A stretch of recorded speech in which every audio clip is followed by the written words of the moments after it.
Okay, so here's one bad experience we had in Egypt.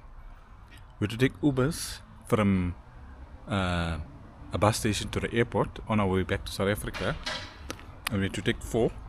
The problem was we only had two SIM cards with data, so we all stood together, hotspotted, and everyone booked Ubers, and then we jumped in our respective Ubers. The problem was my nephew jumped in an Uber, and he didn't have data. And this guy, the Uber driver, drove about maybe 2-3 Ks. He stopped the car and he cancelled the trip, and he told my nephew he wants cash. So my nephew was arguing with him, whatever. But anyway, that guy wasn't listening. But finally he started driving, and he was speaking Arabic, no English.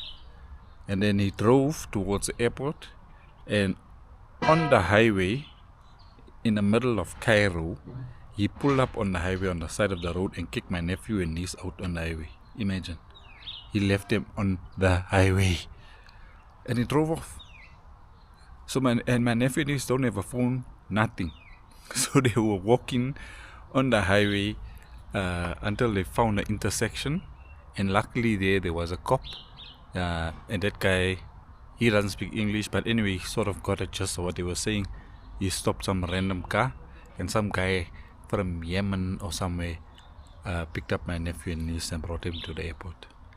This is just a short version. I'll have a long version on YouTube. But imagine being left on the highway with no phone, no data in a foreign country. Crazy.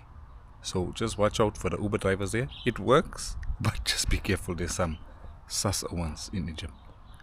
There's also good ones. I'll tell you about that as well. Hamada.